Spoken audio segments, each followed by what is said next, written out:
It's official, Kanye has publicly articulated his intentions to leave Adidas. It's over.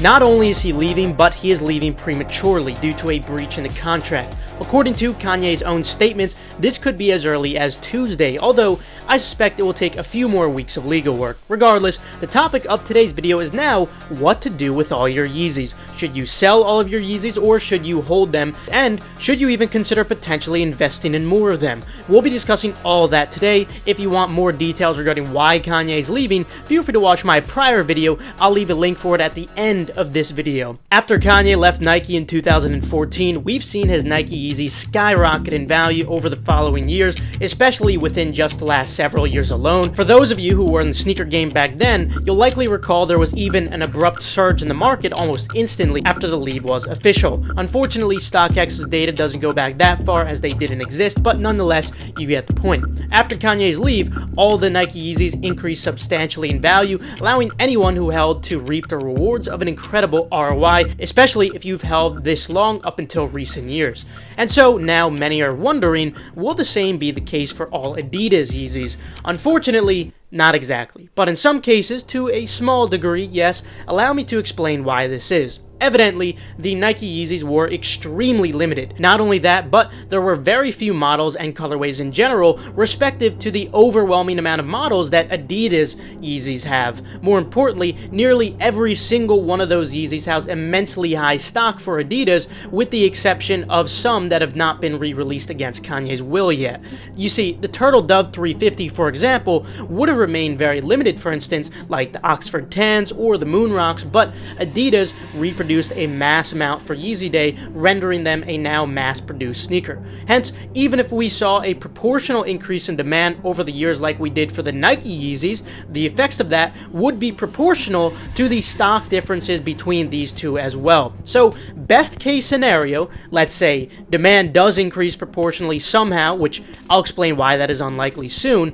In that best case scenario, the effects would only be proportional to whatever existing stock there is for the Adidas Yeezys compared to the extremely limited Nike Yeezys. Remember, value is determined by supply and demand, not just demand. So again, while it is very possible we will see an increase in demand, the effects can only be proportional to the difference in stock. Given how much stock there is for the majority of Yeezys on Adidas, that means this effect would be rather low for the majority of models, not all however. Now, regarding why I mentioned it's unlikely we will see a proportional increase in demand like we saw from the start of the Nike models to now for them, you have to understand that Kanye's Yeezy brand was much less well known back then in comparison to how it is now in 2022.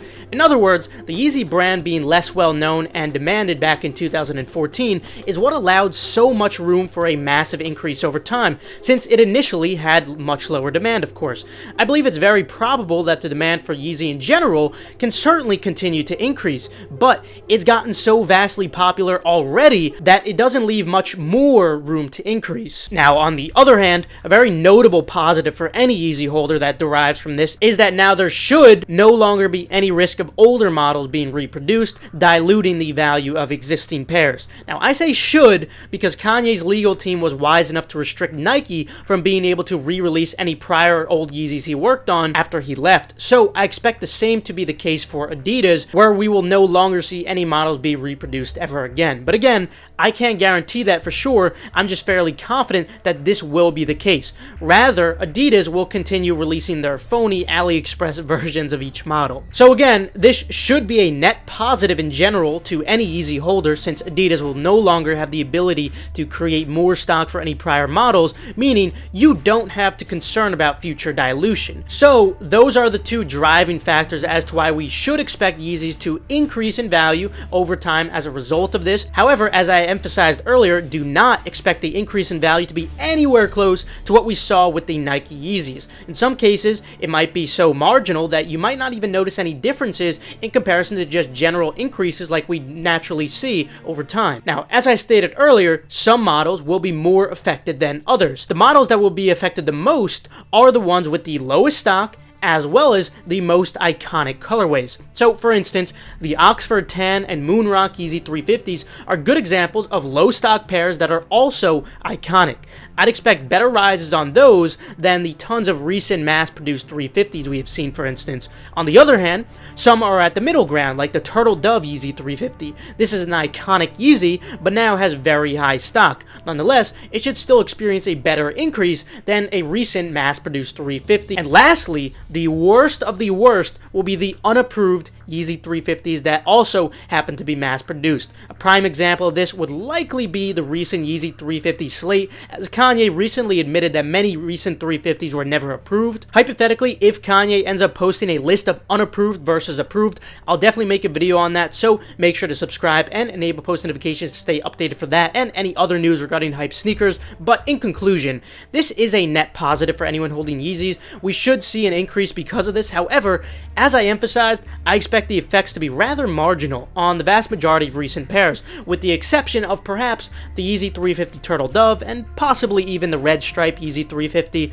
With that said, I still believe whether you should sell or hold is highly individual to each pair, meaning you could go through my prior sell or hold videos like the Turtle Dove for example and check the ratings I give. You could also give each Yeezy a rating of your own. This would be a rating out of 10 based on things that I typically consider in all of my videos. You could use those as templates. Following this rating, simply add 0.5 points to any Yeezy that you don't believe to be unapproved, so that would not include something like the Yeezy 350 slate for instance. If the Yeezy is very limited, add another 0.05 points, making it one total extra point, and if the Yeezy is also iconic, add another 0.5 points to your rating. So hypothetically, if you had rated the Turtle Dove Yeezy 350 a 6 out of 10 hold, add 0.5 in general, and another 0.5 since it's an iconic colorway, but not limited, making it now a 7 out of 10 hold. So there's the best seller hold guide I could really provide. Again, very individual for the reasons I mentioned earlier. Don't expect anything nearly as close to what we saw on the Nike Yeezys. Lastly, should you go out of your way to invest in any Adidas Yeezys? I would say no. Before concluding today, just a heads up that eDeals is now open. You can purchase a membership with the link in the description below for only $14.99. All information regarding it can be found on the eDeals website. Again, linked in the description below. It's an excellent way to help you guys save hundreds of dollars a month through free food, heavily discounted orders, free Amazon products, sneaker monitors, release info, exclusive endurance group buys, and much more. Again, the link is in the description below to join. But that will conclude it for today. Subscribe and enable post notifications. This way you stay 100% updated on all hyped releases. Also, be sure to check out the other links in the description below for kit proxies if you're looking for fast and reliable residential proxies.